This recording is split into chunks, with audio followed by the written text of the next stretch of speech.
أعوذ بالله من الشيطان الرجيم بسم الله الرحمن الرحيم الحمد لله والصلاة والسلام على رسول الله ثم أما بعد السلام عليكم ورحمة الله وبركاته Allah subhanahu wa ta'ala hamimizni bugungi Payg'ambar alayhissalomning hadisidan so'zlamoqchi bo'lgan temini yaxshi tushunishga va bu temaga amal qilishga nisb qilsin. Hammamizni o'zaro birsimizga salamni nayet umumlashtirishni yaxshi ko'radigan, birimizni suydigan, shuning bilan bu suyish, yaxshi ko'rish oxirisida bizni jannatga olib kirishga nisb qilsin. Allah subhanahu wa ta'ala Qur'oni Karimda va iza huyyitum bi tahiyyatin fahayyu bi ahsana minha aw rudduha. Agar salam qilinsanglar, yani başka Müslüman qarindoshlaringlar sizlarga salam qilsa, u qilgan salamdan texmi yaxshisini qaytaringlar yoki hech bo'lmadi deganda shuning o'zini-chu qaytaringlar deb buyurgan. Bu umumiy mu'minlarga qilingan, musulmonlarga qilingan buyruq. Salam qilish, salam qilingan vaqtda buningga javob qaytarish. Hatto nurg'un olimlarimiz salamni qilishning o'zi sunnat bo'lsa, qaytarishning o'zi vojib deb hukmini shunday bayon qildi. Demak, o'zaro salomlashish, salomni umumlashtirish bu musulmonninki axloqi, musulmonninki iymonininki mukammalligining dalili. Salom qilmaslik, ko'zga ilmaslik yoki salom qilsa qaytarmaslik bu imanninki acizliği, imanның kemtük ekanligining dalili. Tufayl ibn Ka'b deb bir tabi'i o'tgan, yani Ubay ibn Ka'bning balasi. Bu kishi shundaq bir hadis bayon qildi. Abdullah ibn Umar radhiyallohu anhu meni chaqirdi dedi. Meni chaqirib bozor bo'lgan kunlarda bozorga birga baratdik. Bozorga birga berib bazadaki satqıcı olsun, ağıcı olsun, bay olsun, kembağal olsun, hamma adamga salam qildi. Bir narsa setib olmaydi. Yoki bir narsaning bahosini sormaydi. Shuning bilan men so'rdim dedi Tufayl radhiyallohu anhu. Ya Abdullah, bozorga keldikansan, ya bir narsa setib olmaydikansan, ya sodlashmaydikansan, ya mal bahosini so'rab yurmaydikansan, bakadim baka. Nima deb kelimiz bu bozorga deb mushundaq desam, javob berdiki, biz bozorga kishilarga salom qilish uchun kelamiz. Boshqa bir maqsadim yo'q. Faqat kishilarga salom qilish uchun kelaman deb mushundaq javob berdi. Demak, Abdullah bin Umar radhiyallohu anhu bu salomning ahamiyatini naqadar tunig'anligining dalili. Payg'ambar alayhissalomningki sen tunimagan odamga salam qil, salamni umumlashtiringlar degan hadisini anglagan bo'lg'achqa, mushuni amal qilish uchun ataytin bozorga berib, bozor cho'glab kishilarga mushundaq salam qildi ekan.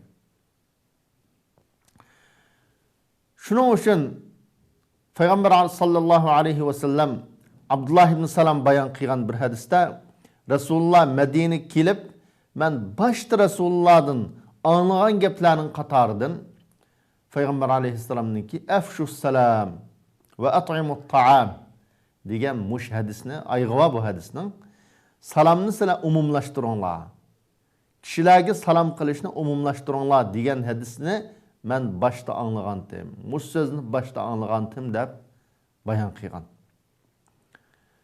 Demak, salom deganlik Alloh subhanahu va taolaning bir ismi. Assalam degan Allohning ismi. Bu bendiler arasında bolsa nima deganlik desa assalomu alaykum deganlik, aminlik, xotirjamlikni, salomni Alloh subhanahu va taoladan shu mu'min, shu bandiga tilash bu. Shuning uchun Payg'ambar sallallohu alayhi va sallam bir hadisda qandaq bir odam sizlarga salom qilmay gaplashishga boshlasa, ya'ni salom qilmay gap bilan so'rinni yoki o'zining maqsadini boshlasa, gap bilan boshlagan odamga sizlar javob qaytarmanglar. Uningga suoliga, gepiga javob bermanglar deb bizni buyurgan. Avval çoğu gep qilgan odam salom bilan boshlab, uningdan keyin çoğu o'zining gepini qilishi lozim. O'zining gepini çoğu salomdan keyin boshlash lozim. Bu musulmonninki bütün dunyoga o'zaro birisi-birisiga bo'lgan salomi, dunyodagi insonlarninki har xil salomlashish uslublari, salomlashish labzillari, so'zlari bor. Bizlarda shundoq, boshqa har qaysi millatlarda, hatto musulmon millatlarda har xil so'zlar bor. Lekin bu so'zlarning ma'nosi, mazmuni to'g'ri, yaxshi so'z bo'lishi mumkin. Musulmonlar ichidagi so'zlar xususan. Lekin musulmonlarning salomi, o'zaro birisi-birisiga salomlashishi, chuqum assalomu alaykum va rahmatullohi va lancho. Assalomu alaykum hech bo'lmadi deganda. Hech bo'lmadi deganda assalomu alaykum bilan agar texmo savobni jiq oldi desak, assalomu alaykum va rahmatulloh va barakatuh qo'shib etsak mayli. Chunki Odam alayhissalomni Alloh subhanahu va taolo yaratgandan keyin malaikalarning yaniq berib ularga salom qil degan. Odam alayhissalom malaikalarning yaniq berib assalomu alaykum deb salom qilgan. Malaikalar cho assalomu alaykum va rahmatulloh deb va rahmatullohni qo'shib cho rad qaytgan. Demak, bu bizning assalomu alaykum degan mushu musulmonlarning salomi ta Odam alayhissalomdan bugungi qadar iymon egillari, payg'ambarlar va payg'ambarning ergash kishilari, malaikalar, ya'ni Allohni tunigan bütün maxluq o'zaro birisi-birisiga salom qiladigan bir so'z. Shuning uchun kommunistlar, zalim Xitoylar bugun Sharq Turkistondagi xalqimizga assalomu alaykum deyishni cheklashi bu islomning bir shuari. Musulmonligining bir alomati, dalili bo'lg'achqa shunga kommunistlar buni cheklayotir. Assalomu alaykum deyishincho cheklayotir. Buningdanmi biz bu salomning naqadar muhimligi, assalomu alaykum deyishning naqadar muhimligini bilamiz. Chunki zolim, bizning dushmanimiz bir ishni cheklaydi ekan, cho'qim bu ishninki bizning dinimizning bir shuari, milliyligimizning bir shuari ekanligini tunishimiz lozim. Chet elda bir qism kishilarda hozir salom qilmaydigan, salom qilsa javob qaytarmaydigan shundoq illatlar yo'q emas bor. Yoki ba'zilar yaratmay salom qilmaydi, yoki bakrak chekidan oshgan tushunchisi to'g'ri bo'lmagan bir qism qarindoshlar balki salom qilgan odamningki iymoni shakllanib, buning musulmonligi ya musulmon emasligi yoki o'zi tushungandek tushunmaganligi degan har xil sabab banali bilan salomga salom qilmaydigan, javob qaytarmaydigan yoki undaq kishilarga salom qilmaydigan, ko'simi ko'masga saldigan shundaq og'ir ahvollar bor. Bir qism insonlar hali tunishadigan odamlar, lekin udul kelib qolsa ko'rishish lozim, salomlashish lozim. Agar udul kelib qolishqa, to'g'ri kelib qolsa yo'lda darhol qo'liga yolg'ondan telefonni elib so'zlashgan bo'libcho ko'chani ayon tarafga o'tib ketirgan. Bu shundaq ahvollar yo'q emas. Mumkin ba'zi insonlar rost ashunda qildigando, rost telefon kelib qolgando, hamma telefon so'zlashgan odamda gumon qilgani bo'lmaydi. Lekin bir qism kishilarcho darhol telefonni qo'lga olib, bana salomlashish, o'zaro ko'rishib qolishdan qochish uchuncho telefonni qo'lga oliblam ko'chani ayonga o'tirgan ahvollar bor. Salomlashib o'tganga nim bo'pti? Payg'ambar alayhissalom assalomu alaykum desa 10 savob. Va rahmatulloh desa 20 va barakatuhu desa 30 deb hadisda bayon qilgan. Hadisda shunday ko'rsatgan. Buni amal qilsak o'zaro birisi-birimizga salomlashish orqali shunday savobimizni oshirsak, muhabbatimizni oshirsak, do'stligimizni oshirsak, buning nima ziyni bor? Biz kishilarningki, o'zimizning qarindoshlariningki iymoni, islomida shaklanmayli. Yoki salom qilgan odamningki durust to'g'ri odam ekanligini shaklanmay, salom qilgandan keyin musulmon salom qiladi tabiiy holda. Qandaq bir musulmon salom qilsa, va alaykum assalom deb javob berishimiz, qandaq bir musulmonni, xususan biz Turkistonliklar hijratda yashayotgan kishilar o'zaro xuddi birimizni tonigandak, hatto tonimasaqmi, tonigandak muomala qilib bu salomni umumlashtirishimiz ajoyib zarur. Payg'ambar sallallohu alayhi va sallam Abi Hurayra radhiyallohu anhu bayon qilgan bir hadisda ajoyib xatarlik, mazmununa chunqur bir hadisni bizga qoldirib ketgan, ummatiga o'tib ketgan. Nima degan bu hadisda desa, lan tadkhulul jannah hatta tu'minu va la tu'minu hatta tahabbu aw la adullukum ala shay'in idza fa'altumuhu tahabbtum afshu as-salama baynakum. Ajoyib mazmuni muhim hadisning. Sizlar hargiz jannat kiramaysizlar deydi Payg'ambar sallallohu alayhi vasallam. Sizlar qilgan amallaringlar bilan, qilgan ishinglar bilan umumiy mushundaq islom axloqini umumlashtirmasanglar, go'zal axloq egisi bo'lmasanglar, jannatga darhol kiramaysizlar. Sizlar jannat kiramaysizlar, iymon aytmagichilar deydi. Ya'ni Allohga ishonmagichilar jannatga kiramaysizlar. Jannat kirishning sharti nima? Shar'iy shart nima desa, Allohga iymon keltirish. Haqiqiy müminlikning sharti, haqiqiy bir musulmonning mümin bo'lishining sharti nima desa, o'zaro birsi-birsini yaxshi ko'rash deydi. O'zaro birsi-birsini yaxshi ko'rash iymonning mukammallashishining sharti. Iymon bo'lsa jannat kirishning sharti.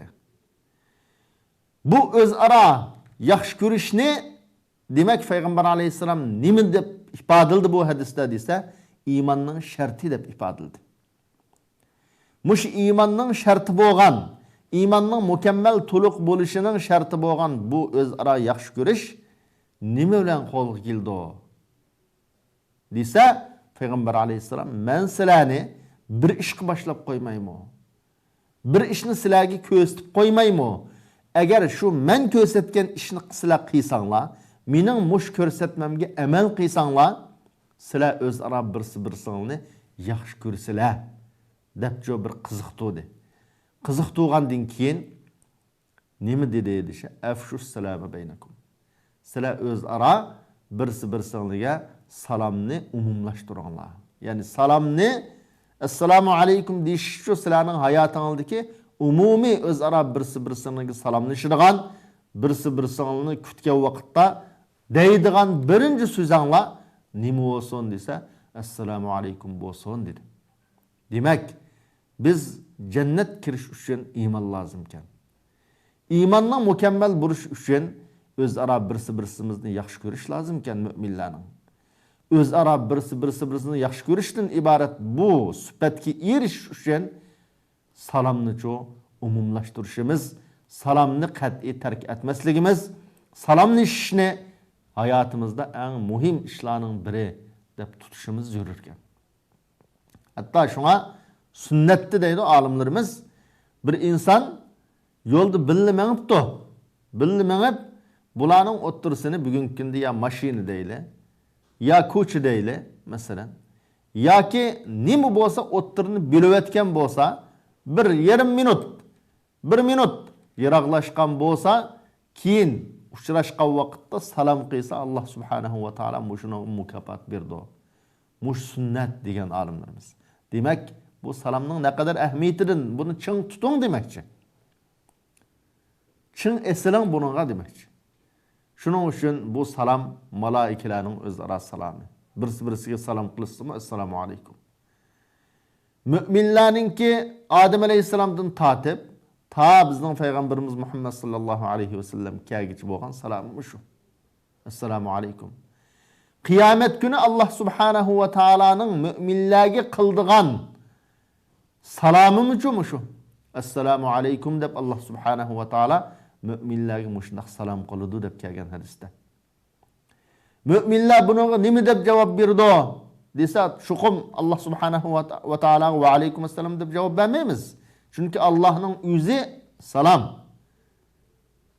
Allah subhanahu va taolo qiyomat kuni assalomu alaykum deb salom qilgan vaqtda Allohumma antas salam va minkas salam va ilaykas salam va ilayka yarji'us salam deb mush so'z bilan javob beramiz deb payg'ambar sallallohu alayhi va sallam shu hadisda o'rgatgan. Shuning uchun bugungi kunda biz o'zaro muhabbatimizni oshirish, do'stligimizni oshirish, zalim kommunistlar cheklayotgan ishni qilish orqali zalimga qarshi turish orqali savobga, mukofotga erishish, o'zimizning qalbidagi dushmanga bo'lgan